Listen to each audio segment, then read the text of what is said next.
Welcome to Dorking Out. My name is Sonia Mansfield, and joining me is my podcasting sister from another mister and the co-host of Dorking Out, Margo D. Hello, my friend.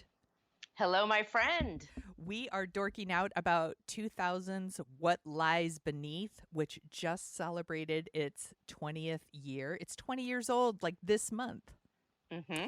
And there was a little bit, like somebody shared something on Twitter and I was like, oh yeah, that's a movie that I liked at the time. So let's talk about it. It's directed by Robert Zemeckis. He directed it on his castaway break. Like while Tom Hanks was growing his grizzly gross beard and losing all that weight, Robert Zemeckis is like, nah, fuck it. I'll make another movie while I wait. And it stars Harrison Ford and Michelle Pfieffer. And it's written by Clark Gregg, who, if you're like, I don't know who that is, Sonia, you recognize his face. He's in all the Marvel movies. He plays Agent Coulson, I believe. Do you know who that is?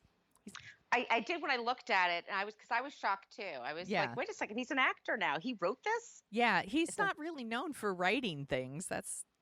He's still not. No, he wrote 3 things, and this is the only one that I was like, yeah, that's a thing I recognize. The other ones, not so much. Did you see What Lies Beneath in the theater? Yes, I did. And did I like it? Yeah. I did, but my first big thing is if you see the trailer for this movie first, they ruin every single surprise. It's a bummer. What a bummer. They could take, it's a long trailer. You could take out 30 seconds of it and still be something I want to see. But to give away all of the twists and turns is fucking ridiculous. Because you want it to be, this is the kind of movie you want to be surprised by. Yes. So anyway, but that's not the director's fault. That's not the writer's fault or the actors. That's marketing. It's such a bummer though. And I think, so this rewatch was interesting for me because I liked it when I saw it in the theater the first time, but I remember having the complaint, thanks movie trailer, you fucking ruined this for me. This would have been a pleasant surprise for me if you hadn't ruined everything. But this time around, I hadn't seen the trailer since 20 years ago.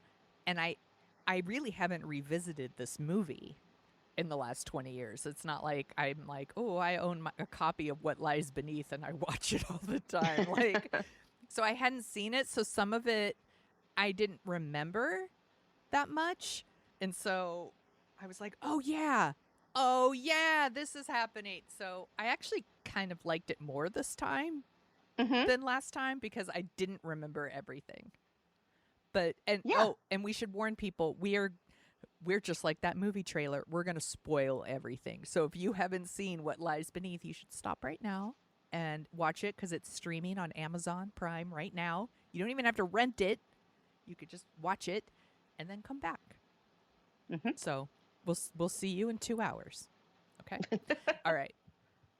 So what did you think this time? Did you respond positively or negatively? The parts of the movie that I like, and I like all the actors in there, I think everyone's doing a really good job. I like the red herrings that they have there. I think ultimately the ghost part could have been much better. There were some good jump scares, and I actually yelled out loud a couple of times, which I haven't done in a while, which is fun. And my cats go, whoa, what's going on? But we'll get to that. But especially the last third, I have my issues with how the denouement, how the story ends. But I thought the buildup was pretty good. And I think Michelle Pfieffer, I mean, we all just know how beautiful she is. But I forget, she's a really good actress. She doesn't overdo things, After this was over, I told my husband, I think I might want to go down a Michelle Pfieffer rabbit hole and start digging out some of her older movies and watching them because I really, really like Michelle Pfieffer. I kind of have a similar reaction to her that I have with Sandra Bullock in that I don't want anything bad happening to Michelle Pfieffer. I get very protective of her. She's sweet. Do you follow her on Instagram? No. You should follow her on Instagram. Okay. Yeah. She's a mom, and she's like happily married, and I think she's trying to launch a cosmetics company or something. Like I would use her shit because she looks gorgeous. She looks amazing in every shot. Those cheekbones. Yeah. Oh my God. The hair is always perfect. Mm-hmm. Like she looks great, but she's a woman who she's 40 something and her daughter's going off to college. She's married to Harrison Ford. You find out he's the second husband. Her first husband died. She used to be a cellist. Is that a cello that she's playing? Yeah. But you get the idea that she moved with her husband, and they say it's Vermont in the movie, but it's Lake Champlain, which I know really well. It's upstate New York. And it's beautiful. I love Lake Champlain. That was one of my favorites we went to when I was a kid. It's a gorgeous home. Oh, I would live there. I don't give a fuck that it's haunted. I would totally still live there. Oh, that would sell it for me. I mean, cool. Me and ghosties, let's do this. But she's noticing things like the house, like as soon as the daughter leaves, she might explain something. One thing I want to explain. Yeah. What's the accident that she's talking about? They talk that she had an accident? Yeah, that's part of there's some things in the movie that it takes them a while to explain. And you're like, what are they talking about? Because they're like, it's been a busy year. I moved into this house. I was in a car accident. And then they don't mention the car accident for like a really long time. And you're like, is this relevant? Am I supposed to be paying attention to this car accident? And then they bring it up later where she was upset after catching Harrison Ford cheating. Spoilers, everybody. And she wraps her car around a tree. She's driving like 80. And he tells everyone that she tried to kill herself, but that's not what happened. She really just had a car accident. But then she doesn't remember that she caught him cheating on her because the car accident kind of... Here's the... I really do like the movie. Yeah. I liked it way more this time, actually, because there's some things in it. There are like 3 things that are like nightmare scenarios for me that the movie has in it. So there were multiple times I like had the blankets up on my face, like covering like my mouth, where I was like, oh no, that's like my nightmare. It's a nightmare. So in that way, it's an effective thriller. An effective thriller. I think some people might even call it like supernatural horror, which maybe it is, but I thought of it as a thriller. So there's this whole thing about the accident and she doesn't remember, but it's not made very explicit for like a long time. So it's just like kind of in the background. And then when it comes up again, you're like, oh shit, yeah, the car accident. I forgot about that. Yeah, that's kind of a plot hole that they don't really use to its best effect. Yeah. And I'd miss that. Yeah, there's that. And then there's also... as soon as the daughter leaves for college, she starts kind of getting like a weird vibe from the house. Like she's hearing noises, the doors are opening and closing on their own. You know, there's stuff like that. And I feel like there's a missed opportunity here because they could have made it feel like, oh, maybe it's all in her head. It's like an empty nest syndrome or something, but they don't explore that at all. And it's very obvious from the beginning that it really is something that's happening. It's not all in her head. So it's like a little bit of a missed opportunity. I think they could have even dialed up the tension there. Like maybe she's just crazy. Yeah, that would have been better. I think that would have made it. I mean, I still liked it. I have to say, I like you. I enjoyed it more than I thought I would. Because, you think it would be really dated. I mean, like the computers are dated. There's stuff like that. For sure. The computers are total. Playing solitaire on the computer, that kind of shit. But so there's a next door neighbor and they're new, the Fuhrers. Yeah. And that name. The name is just crazy, but they're acting sketchy and weird. And so she's rear windowing it and like looking through and trying to figure out what's going on with the wife. And then one day she and the wife have a conversation through the fence and she get the idea that she's scared of her husband. And then in the middle of the night, Michelle Pfieffer and Harrison Ford are going to have sex. And right before that, they thought the couple had an argument and she was convinced that he put her in the trunk and drove off with her. Turns out, no, she's alive. She's okay. And I actually like the payoff on that, which is that they go to a party and the husband and wife are there and they see her and he pretends to strangle his wife. Yeah, I was like, you thought I killed her. That made me laugh. As weird as it was, I appreciated that. It's dark humor, but I loved it. I actually thought it might be the way real people would try to handle that situation. Like, absolutely, they live in a small, like, college town, I think, because they both, Harrison Ford and that husband, teach at that college or work at that college. So I think that you really would have to, like, make the best of an awkward situation. So I feel that reaction is funny, and I feel like I would do that. Oh, I think it'd be hilarious. You have to laugh about it. You can't be pissed. It's a small town. Everyone has to deal with each other. But she has a best friend, and that's Diana, damn it, Scarwood. She's the girl. She was from Mommy Dearest. Oh. And she says, because I'm not one of your fans. That's right. Oh, that'll always be it for me. Christina Crawford. But anyway, she's her best friend and she's divorced, and you could tell, like, she fits the slot of, like, the spunky best friend. Yeah, for sure. Who's single, looking to mingle, is wise and fun, that kind of thing. Mm-hmm.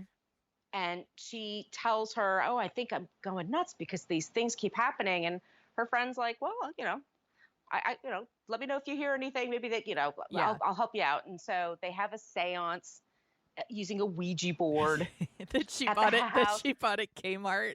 Yes. And she took a shoe and she put that in the bathroom because she took her shoe. Wait, what? But they have a little seance kind of thing, and then poof, it kind of goes haywire. But Michelle Pfeiffer her husband now thinks she's nuts or she needs some therapy.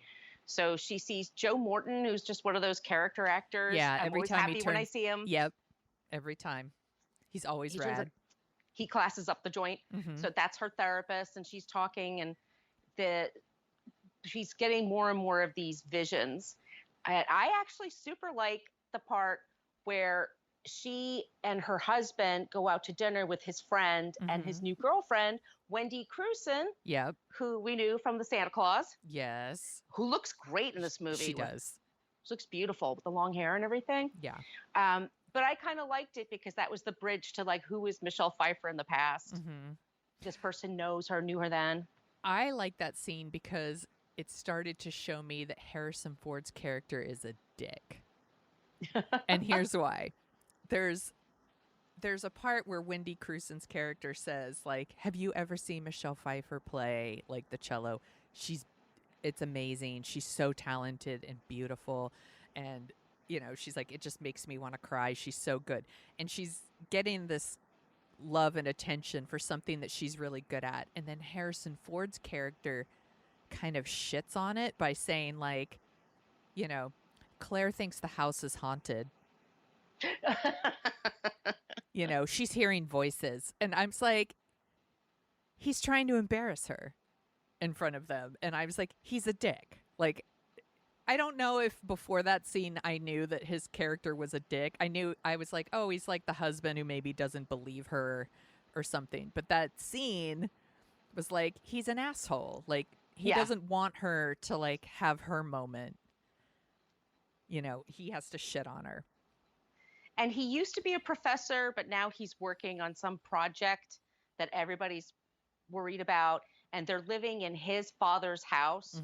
That's where, and it's a gigantic house. It's enormous. And Wendy Crewson, her friend, says, oh, well, I believe you. I totally believe in that stuff. Why not? Why wouldn't I believe that? And then Michelle Pfeiffer is starting to, getting more and more of these visions and weirder things are happening. And she realizes there was a girl named Madison who went missing. And the police were like, yeah, we thought she was missing, but she's probably in Mexico or something. Yeah, like, she's a wild child. Right. It's like, really? A year later, nobody's doing anything. So Michelle Pfeiffer goes to the mother's house. And I forget the actress who plays the mother, but she's really good. She's like one of those character actresses in the middle of She's another one that you see and you're like, oh, yeah. Oh, no, this could be good. And her mother's confused. She doesn't know what really happened to her daughter. She hopes she's okay, but she doesn't know. And that's where she gets the braid, right? She gets Madison's braid, which is really weird. Yeah. What the whole idea is like, do you want to see Madison's room? And I assume that the mother has turned Madison's room into some sort of shrine.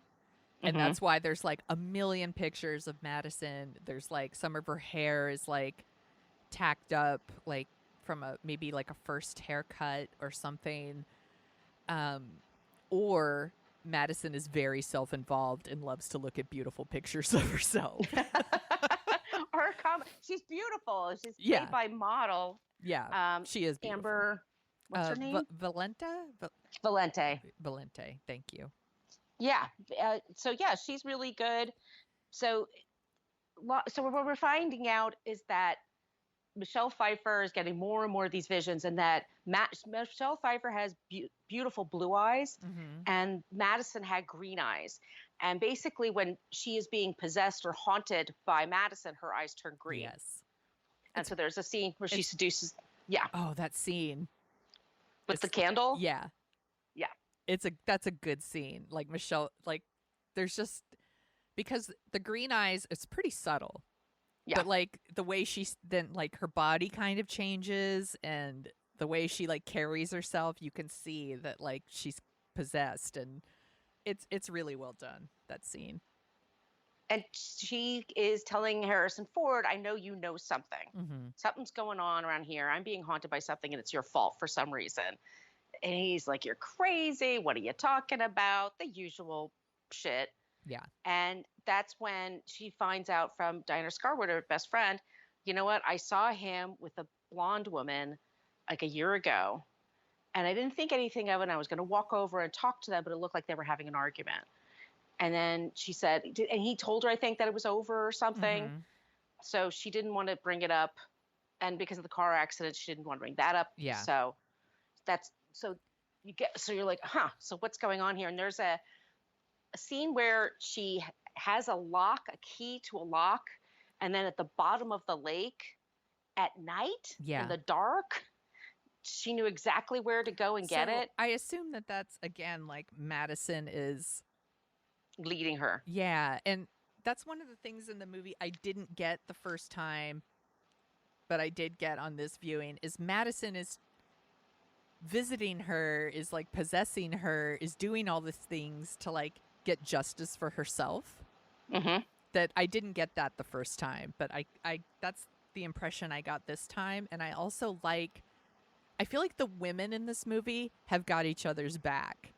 Yes. And in a way that I did not notice once again the first time, and maybe the movie hasn't changed, but I've changed. So maybe I'm just more aware of that sort of thing. Like even the like tortured wife across the street, like she comes over after like Claire has accused her of like being murdered by her husband and all this stuff. Like she comes over and she's still nice to her and like tries to explain how she feels, and like Claire very politely is like, sure, I totally know what it's like to love someone so much that you can't breathe or whatever, like, but you can see that Claire's like, you're crazy, but you're gonna have to like figure that shit out for yourself. But she's there for her, like, she tried to help her in her own way. Or the old lady at the party that's like, how are you doing? Like, you weren't in a good place here last year. Or the best friend that is trying to support her by like doing the seance with her and all that. Like, the women are trying to help each other out. And I think that includes Madison is trying to help her see that like she's married to a fucked up dude. And Madison's trying to help herself too. Very well put. So Michelle Pfieffer confronts Harrison Ford about the cheating, and she's like, get out. But then she gets out and she drives away. She comes back the next day. Harrison Ford is in the tub, and we had foreshadowing with this hairdryer. Such a 1999 hairdryer, by the way. It is. It doesn't blow shit. I love it.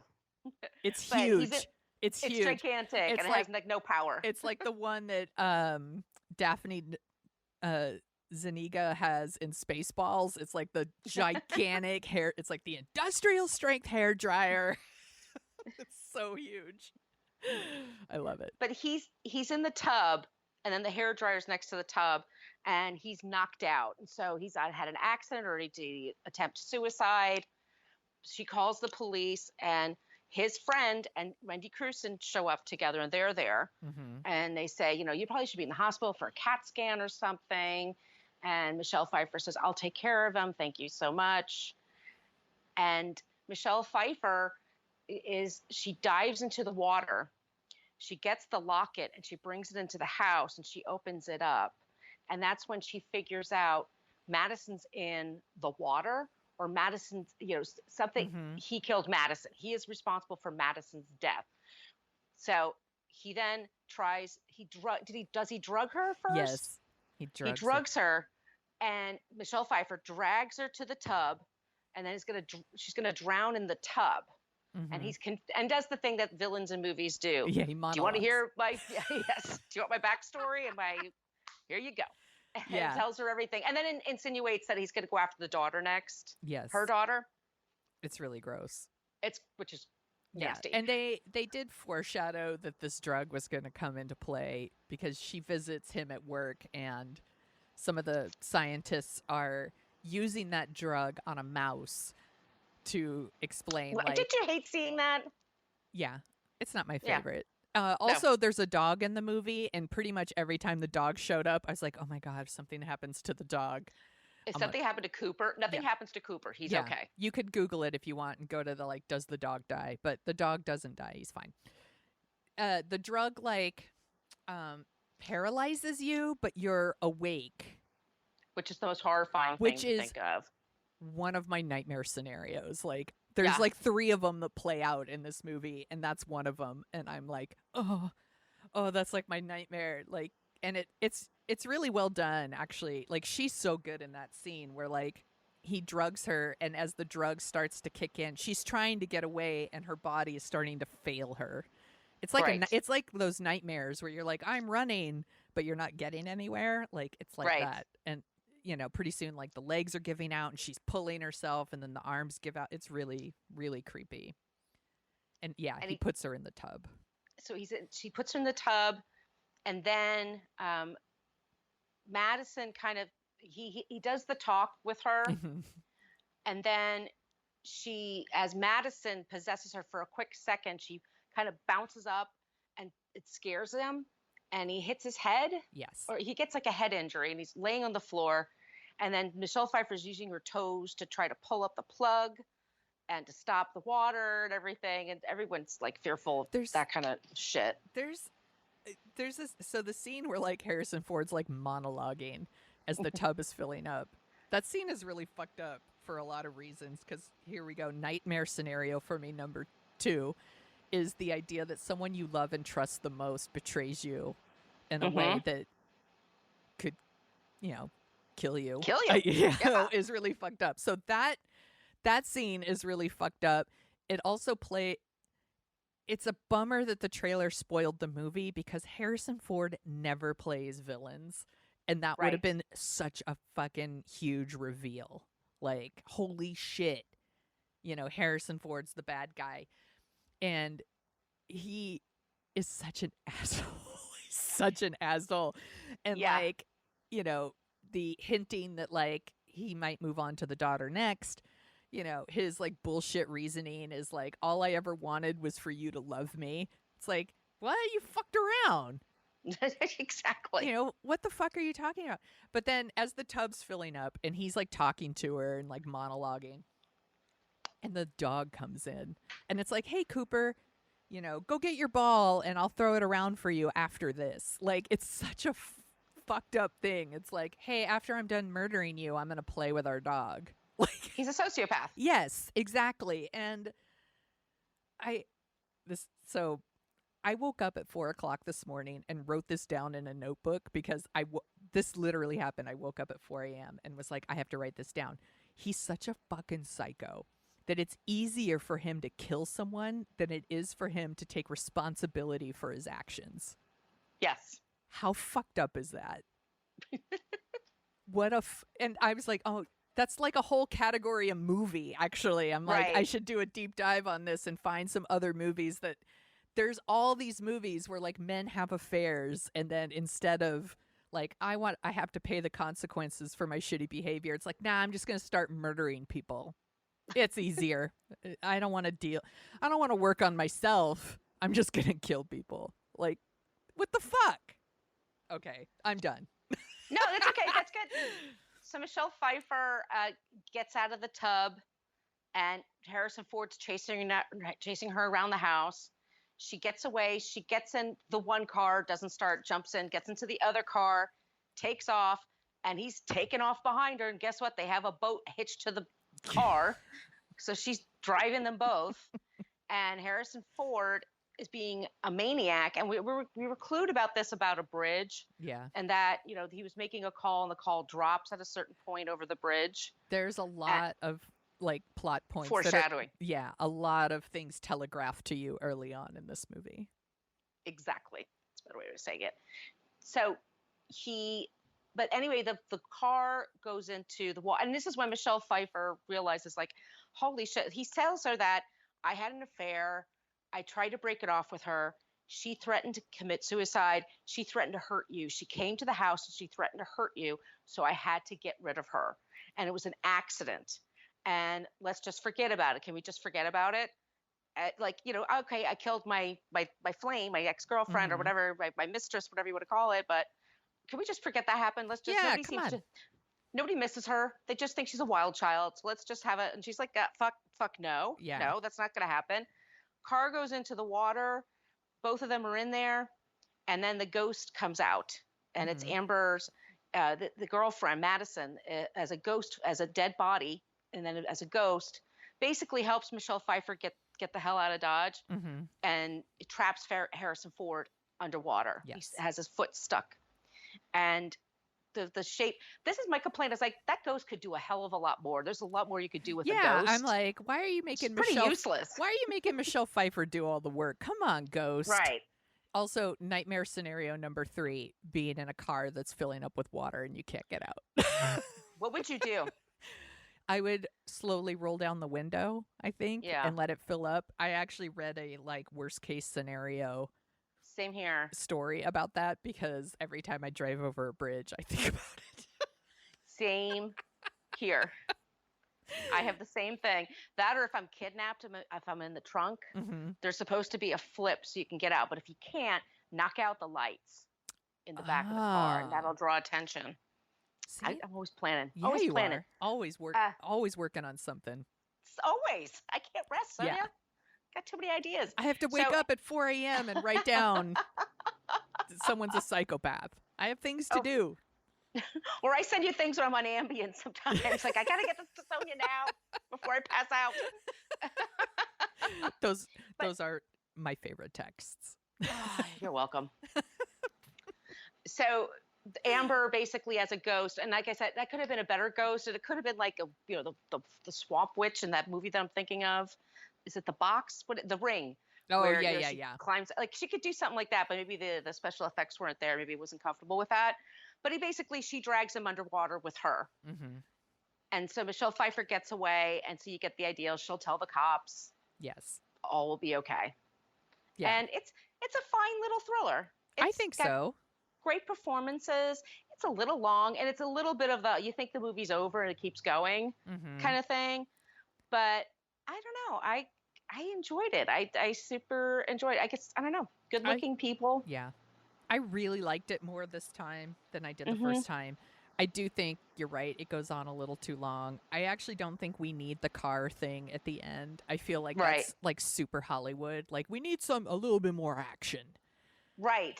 At the end. Like, we didn't need that. Like, this could have I think the movie could have ended in the house. I think she should have, if she was in the water, she should have come up from the water and then started walking into the house and then really throwing some shit around. Yeah. The ghost, I mean. Right. She's pretty useless underwater. Just to hold his foot in place. Like, I was a little disappointed there, but. Yeah, come on, ghost. Come on, ghost. It's a movie. I know. You could do whatever. The rules don't matter. Make your own rules. But I still I still did like it. And yeah, I just think that I wish the marketing hadn't spoiled this for so many people.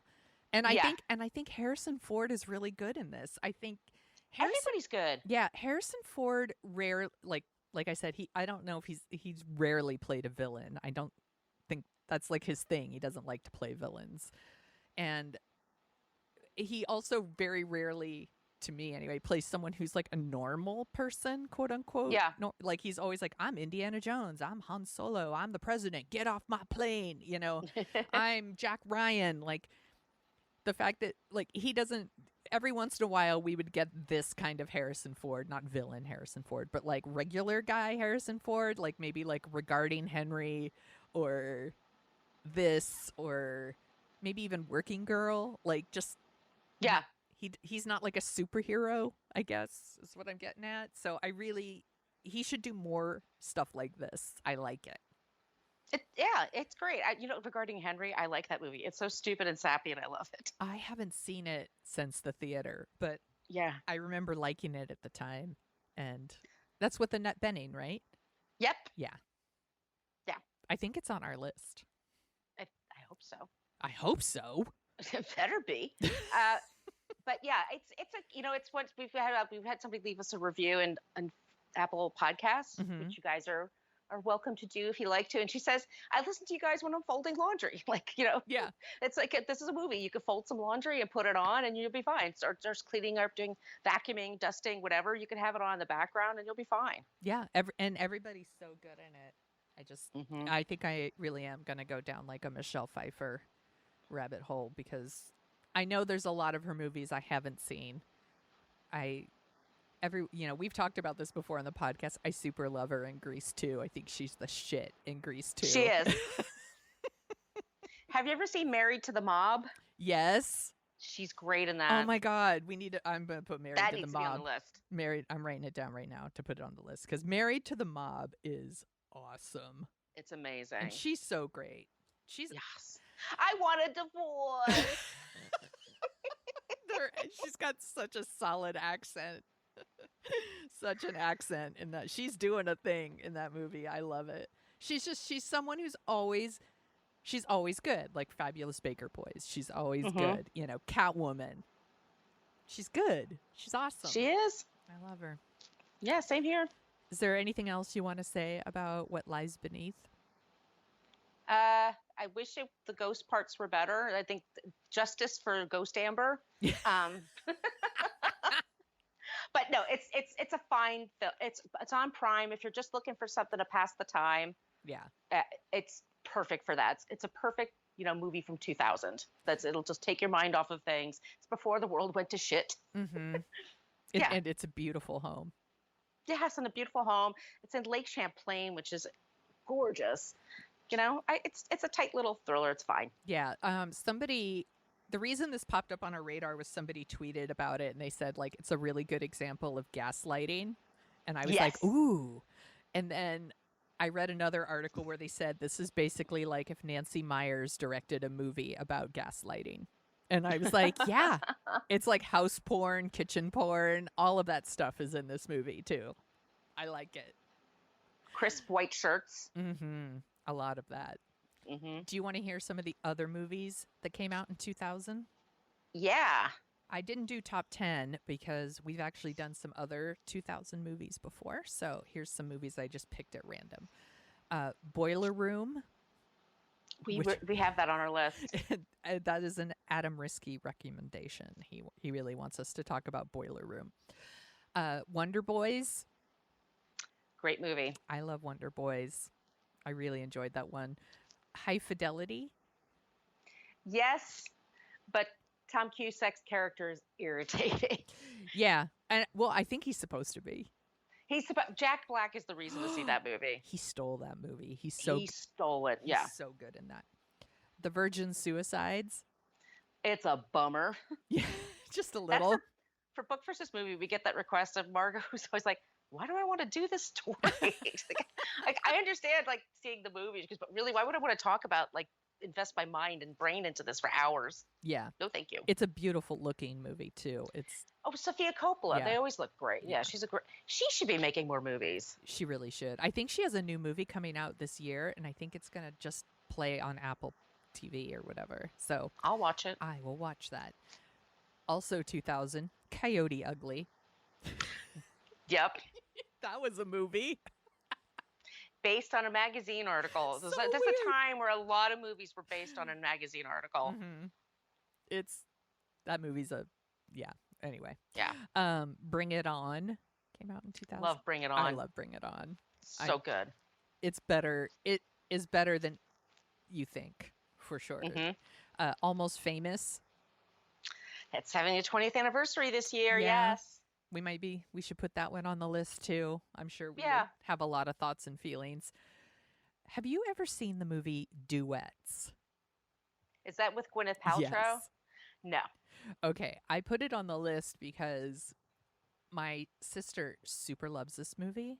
It's like it's the karaoke movie, and it's also got Huey Lewis. I really like Huey Lewis. I've got a soft spot for Huey Lewis, but there is Huey Lewis and Gwyneth Paltrow sing a version of Smokey Robinson's Cruising in the movie. That was enough to make me not watch it. I actually really like that version. It's not better. Oh! It's not better than Smokey Robinson's. I mean, of course it isn't. But I actually quite like their version too. And Paul Giamatti's really good in it too. It's a very strange movie. I can't really recommend it, but it's interesting. It's an interesting failure. Let me say that. Best in Show came out in 2000. Oh my God. I love Best in Show so much. We love soup. We love talking about soup. Soup. Or talking about nothing. Not talking at all. That should be on the list. Yeah, I love Best in Show. And then Remember the Titans. I love Remember the Titans. I know I've you seen do. It like 100 times. I have only seen it. Stupid love it. I have only seen it in the theater. Should we put Remember the Titans on the list? I would love to talk about Remember the Titans. But okay, it's on the list. Well, you guys out there, if you're listening, if you want us to cover us, let us know. Yep. All right, I'm writing it down. It's on the list. Okay. All right, awesome. All right, so do you want to hear what the top 10 albums for 2000 was? Yes. Because we've talked about 2000 a few times, so this is the top 10, I guess, album, CDs, whatever. Number 10, from what they're now called the Chicks, but the Dixie Chicks, Fly. I love the Chicks. Me too. Backstreet Boys, Millennium. Great album. You couldn't get away from that album. No, you could not. Mm-mm. This is Christina Aguilera, her first self-titled album. With Genie in a Bottle? Genie in a Bottle. Oh, she's so good. Celine Dion, A Decade of Song. Oh, yeah. These are insanely popular. Yeah, I mean, they're top 10 albums, duh. Okay. Creed, Human Clay. Ugh. Creed was like Nickelback before Nickelback, you guys, in case you don't remember. Exactly. Britney Spears, Oops, I Did It Again. Okay, that was also like everywhere. This was like the resurgence of like teen pop, I guess. Like got in like 99, 2000 teen pop everywhere. Eminem, the Marshall Mathers album. This one you couldn't get away from. It's Santana, Supernatural. That album. Ridiculously popular. That's the one with Rob Thomas. Smooth. Everywhere. Everywhere. On every station, on every channel, at every store, every restaurant, every bar, everywhere you walked, you could hear that song. I was just thinking about going shopping, and every store I walked into was playing Smooth. Every single store in the mall was playing Smooth. It was ridiculously. And then the last one, the number one album for 2000, No Strings Attached by NSYNC. Oh, yes. Buried. And we talked about Lou Pearlman on What a Creep.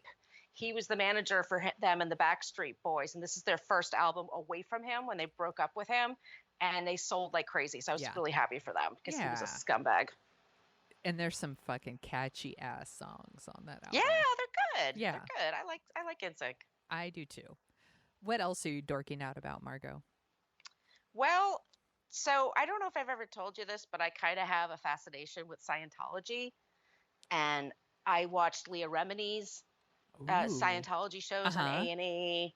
And there's Going Clear, which is that as a documentary totally holds up if you're interested. Yeah. It's on HBO.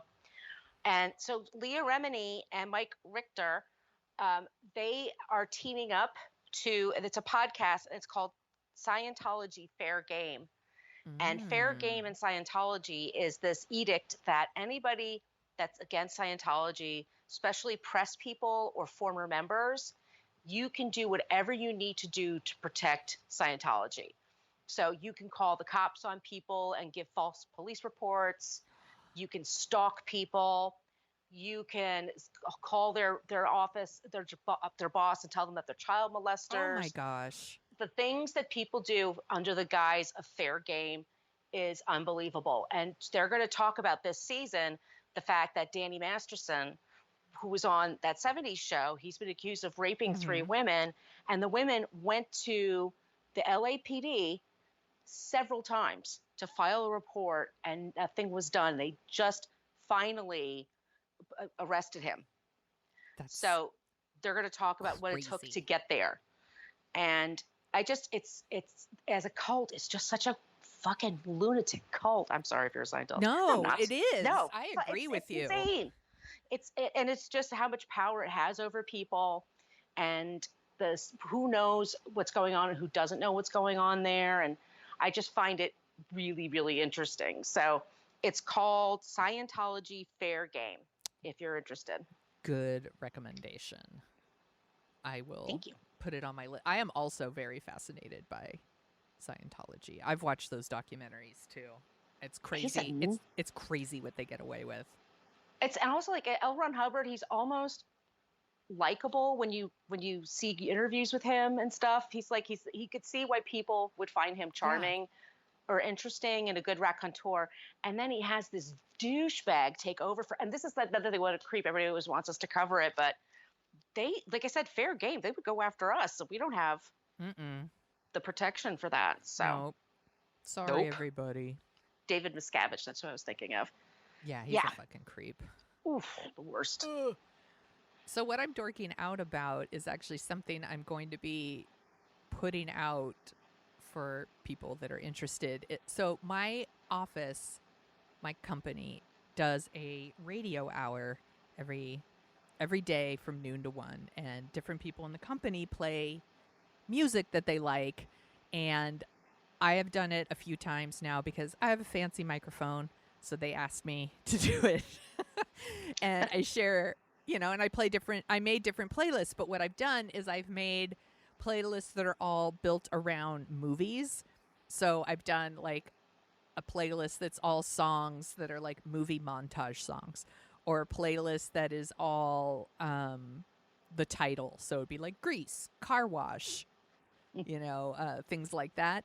And I have them on Apple Music, and I've published them, and I'm going to link them up on the Dorking Out blog, and I'm going to be moving all of those playlists to Spotify as well. Sweet! I was just going to say, I need this on Spotify. Yeah, so it won't be like the recordings of me playing it, because those are like work property or whatever, but the playlists I can share, and I think they're really fun. There's, like I said, movie titles, there's the movie montages, there's some that are just like, hey, it's just songs from movies.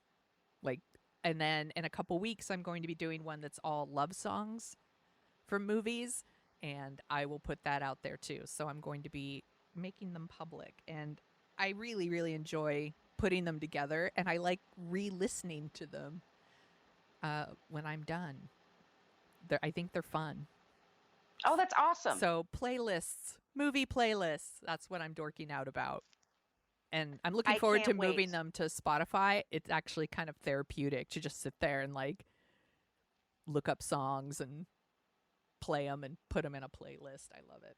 So that's the thing I miss from when I was teaching fitness. I put a new playlist like every other week. Yeah. and I keep a route. I kept there's a paper on my desk where I hear a song and I think about it. I just write it down, and then putting those together into a playlist. It's so much fun. So I can't wait to get back to do that. Yeah. And if you ever want to share them, let me Yeah. know.